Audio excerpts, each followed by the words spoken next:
my name is Holly Starczyk, and I will be talking to you about one of my favorite topics, the effect psychedelic substances have on the human brain. The study I will be presenting is called Be Myself By, Regional Alterations in Glutamate and the Experience of Ego Dissolution with Psilocybin. It is an extremely recent article and was published less than a month ago. I hope you enjoy it as much as I did. Classical hallucinogens, also known as psychedelics, are a fascinating group of molecules including LSD, psilocybin, and DMT.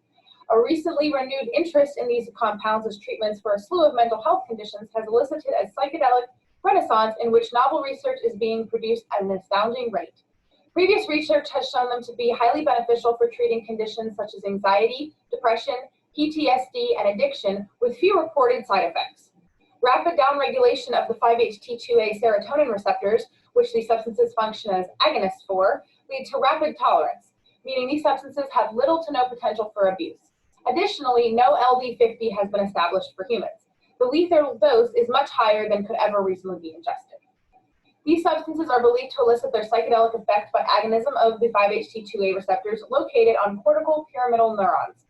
However, research is also linking the role of the glutamate system in the 5-HT2A receptors. This leads to a glutamate-dependent increase in activity of pyramidal neurons in the medial prefrontal cortex. Additionally, these substances have been shown to activate AMPA receptors in the same neurons, which increases the expression of brain-derived neurotrophic factor, which, as many of you are aware, is associated with an increase of neuroplasticity. This study used ultra-high field proton magnetic resonance spectroscopy, referred to as MRS, to provide the first in vivo assessment of glutamate in the brain of humans. This study focused on ego dissolution, which is the decrease or complete loss of self-identity and is a key feature of the psychedelic experience. This is along with the direct disruption of the resting state network functional connectivity. Affecting the resting state network includes the default mode network, which is a series of brain regions which includes the medial prefrontal cortex, the posterior cingulate cortex, and the inferior parietal lobule. Psychedelic alterations in the default mode network functioning have been implicated in the experience of ego dissolution. For the method section, the study employed a randomized, placebo-controlled, double-blind parallel group design. The population included 60 healthy participants who had no concurrent medical or psychiatric conditions, and they had all had at least one previous psychedelic experience, no less than 3 months prior. 30 individuals were in the experimental group and 30 were in the placebo group. Groups were matched for age, sex, and education level. In the experiment, participants underwent structural MRI 50 minutes post-treatment, single voxel proton MRS in the medial prefrontal cortex 65 minutes post-treatment, and also in the hippocampus 95 minutes post-treatment, and then an fMRI 102 minutes post-treatment. 2 psychological assessments were also administered, the 5 dimensions of altered states of consciousness, also known as the 5DASC, and the ego dissolution inventory, also known as the EDI. Both are used for monitoring psychedelic states. They were both administered 360 minutes post-drug administration. Intravenous blood samples were taken 80, 150, and 360 minutes in to measure psilocin levels, which is a major metabolite of psilocybin. So what we see in this first image here, which actually isn't from the study, but I pulled to show what the 5 dimensions of altered states of consciousness looks like. And we have the 3 divisions: oceanic boundlessness, which tends to be more positive, a blissful state, spiritual experience, things like that. Anxious ego dissolution, which tends to be a little bit more negative or uncomfortable, anxiety, impaired cognitive control and disembodiment, and then visionary restructuralization, which is either neutral or positive, depending on who you ask, and that's changes to your perception, elementary imagery, audiovisual syntheses. Some people who take psilocybin also report experiencing synesthesia. So this is what one of the measures they used to define what the psychedelic state was. So in the results section, controlling for quality and head movements, the final sample size was 22 individuals in the experimental group and 26 in the placebo group. Blood concentrations of psilocin reached peak levels 80 minutes post-administration. Psilocybin administration was associated with increased scores on all dimensions and subdimensions of the 5D ASC and the EDI. And that's what we see in this first image here. The tan color is the psilocybin group, and the reddish color is the placebo group. And as we see in all the dimensions, they scored much higher and a much broader range across all dimensions, showing that they were having a psychedelic experience. The magnetic resonance spectroscopy results in the medial prefrontal cortex showed that glutamate, N-acetyl aspartate, and GABA were all higher following the psilocybin administration.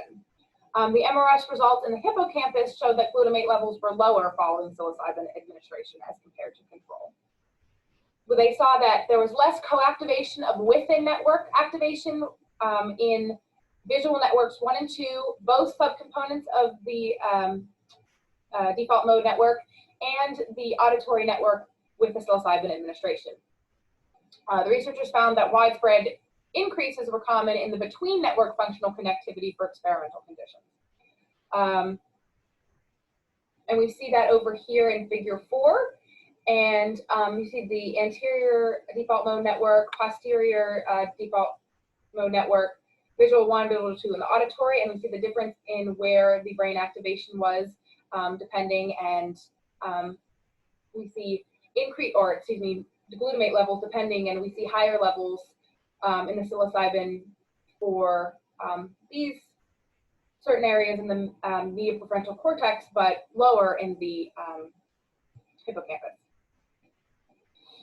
So the biological variables predicting ego dissolution, the researchers created a canonical correlation analysis with the 4 biological barriers as predictors of the 3 ego dissolution variables, which are the oceanic boundlessness, anxious ego dissolution, and visionary restructuralization.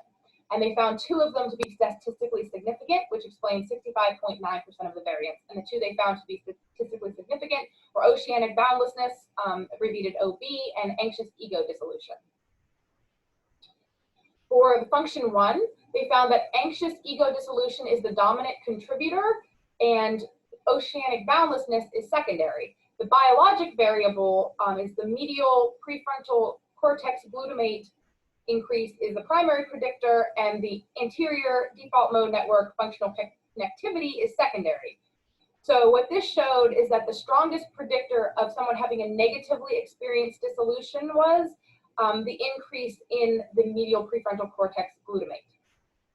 So for function 2, they found that the ratings on the EDI was considered the dominant contributor, and oceanic boundlessness was secondary, and the biologic variable for that was hippocampal glutamate, and then the secondary one was default mode network for functional connectivity. So this showed that the strongest predictor of positively experienced ego dissolution was the decrease in hippocampal glutamate. So what they're showing is that with higher levels of glutamate in the prefrontal cortex, people are having a more anxious experience and a more negative experience of the ego dissolution when as compared to when the glutamate levels are lower in the hippocampus, people tend to have a more positive experience. And so here's figure 3. I broke it into its 4 parts. They all show the metabolite concentrations. A, B, and D are in the medial prefrontal cortex, and C is in the hippocampus. So A is showing glutamate in the prefrontal cortex. B is showing N-acetyl acetate, and D is showing GABA. And again, the tan is psilocybin, and the reddish color is placebo. So we see an increase, and then these bars on the right show the average. And then in the hippocampus, we see a decrease with psilocybin administration. So onto the discussion. The researchers here present the first attempt to understand the ways in which glutamate is impacted by psilocybin in the various brain regions.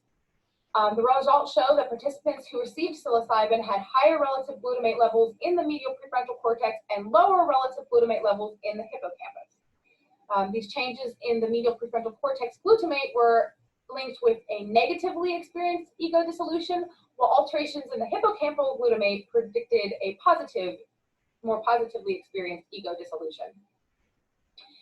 In this study, psilocybin did elicit two of the previously established features of a psychedelic experience, which include the feelings of ego dissolution and a disrupted resting state network. One particular caveat that's interesting for this study is that while you always want to see a study is double blind and has a placebo, it's pretty much useless for psychedelic administration, especially on people who have had a psychedelic experience before. There are profound shifts in perception, and it's all but impossible to notice. And that doesn't discredit the study, definitely. I mean, the metabolites are still different. We see difference in the production of glutamate.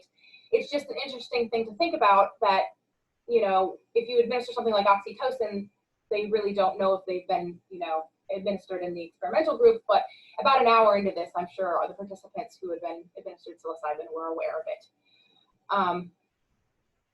Serotonergic hallucinogens have a paradoxical effect on anxiety. They actually may increase anxiety during the experience, but typically have a long-term anti-anxiety relief.